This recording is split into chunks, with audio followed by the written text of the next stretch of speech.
Somber anniversary 3 months ago today. The Eaton and Palisades fires exploded in an unprecedented windstorm, forever altering the lives of those who survived. In fact, many fire victims are still sleeping in their cars. They're frustrated and angry. Fox 11's Christina Gonzalez live in Altadena with some of their stories. Christina. Yeah, we have, and it's not just living in the cars. You still see a lot of properties that haven't even been touched, people living in vehicles. But then there's a story that we just spoke to a woman with a 5-year-old son, and what she is going through is just really unbelievable. Listen. I need help. I need help. Bridget Bradley is desperate. The Eaton Fire destroyed the Section 8 home where her disabled son had all kinds of medical equipment. This is what's left of the specialized chair he uses. That was his pole for his infinity bag and his pump.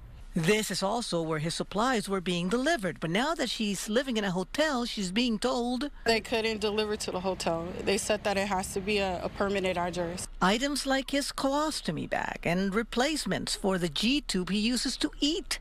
Things you just can't get at a store. I'm just left on the phone calling back to back to try to say, hey, can I at least get this? Can I get the nebulizer? Can I get the pulse ox? Can I get the concentrator so I can hook my baby up to make sure that his life is okay and not in danger in any type of way, or he has to relapse and be back in the hospital because his colonoscopy site just looks raw and red and spewing out, and it's only so much you could do to keep that bag on. She's not even close to okay 3 months after the fires, and she's not alone. Still finding people that are living in their cars, over 250 people, and we're finding a new one every single day.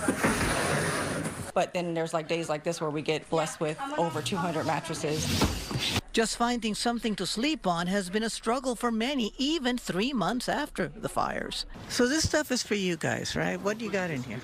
Just a mattress for the bed. I'm Kimberly, and my house burnt down in Altadena, and I lost everything. Did you ever think that you'd be going to a place like this to get a mattress to sleep on? No. So while images like this at one location may be progress to some, all around it are the ruins of more than homes. It's people's lives. I think government agencies need to step up more and get the people out of their cars and at least get us into temporary housing. I've never heard no so much in my life since this happened. All you can do now is persevere. Pray to God, that doors will open. And we're back here live, and you can see at the end of the street, there's a trailer. Behind that trailer, there are vehicles. People are living in those because they can't find semi-permanent housing, especially if they have Section 8, like this woman with the 5-year-old does. I did reach out to the hospital. The child goes to that children's hospital. They seem surprised to hear her story. They say they're going to look into it, and I'm going to follow up on that because we'd like to see a resolution for her to help her out because it seems she's going to be in that hotel for a while.